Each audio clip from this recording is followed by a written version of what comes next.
Walang lihim na hindi nabubunyag. Gaano man ito itago, kusa itong lalabas ng hindi mo inaasahan. Isang masagana at masayang araw po sa ating lahat. Ako po inyong lingkod, Tagapanood TV.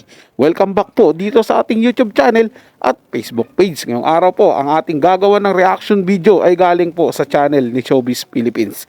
Ilalagay ko po sa description yung link ng kanyang channel para mabisita nyo po at masuportahan na rin. Pero bago po tayo magpatuloy, nais ko lang po kayong imbitahan, lalong-lalo na po sa mga bagong napadaan lang dito sa ating channel, na wag po sanang kalimutan na mag-subscribe. Hit nyo na rin po notification bell para lagi po kayong updated sa mga video pang ating ilalabas. So simulan na po natin ang ating reaction video sa araw na to, mga tagapanood.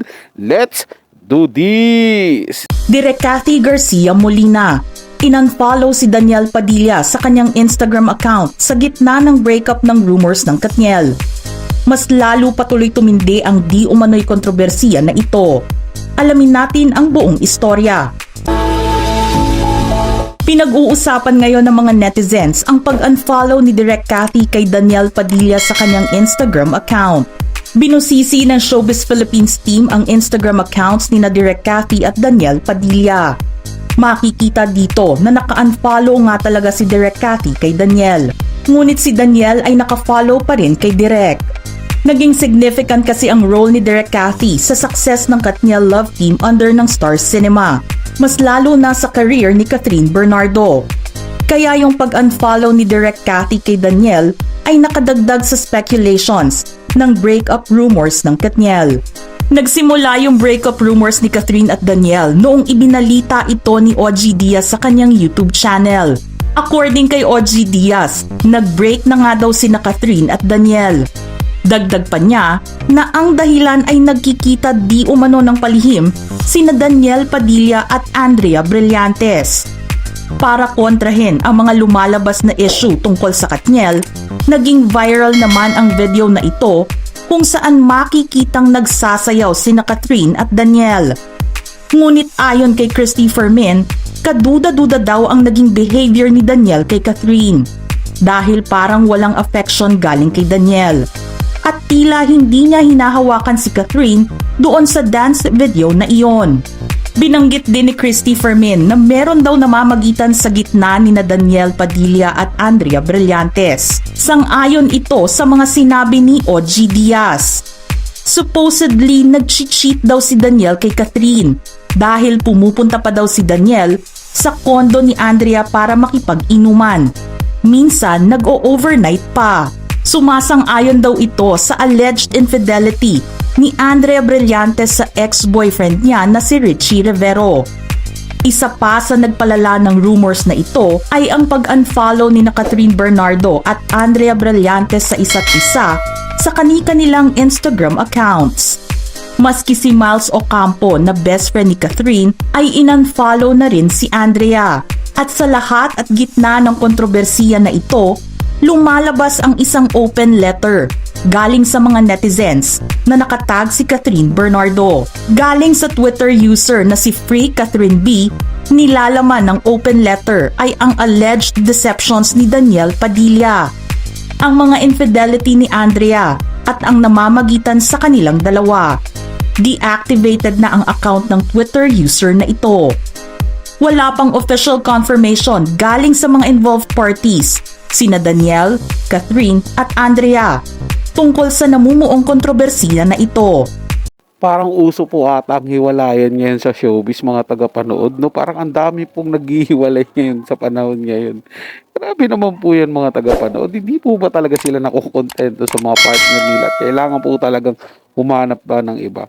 Kaya hindi rin po natin masisisi, mga tagapanood, lalo na kung mayroon ding babae na nagpapansin at parang yung sinasabihan nga na nanlalandi at nang-aakit dun sa lalaki. Doon naman si lalaki, siyempre naaakit din. At mayroon din naman mga lalaki na porsigidong manuyo doon sa isang babae na hanggang sa ma-develop na lang din yung babae kahit alam naman po natin na yung lalaki na yun ay may partner din. Parang ganun po yung nangyayari ngayon, mga tagapanood, nagpapalitan na lang po ata sila ng partner. Sa showbiz po, mga tagapanood, wala pong bago dyan eh.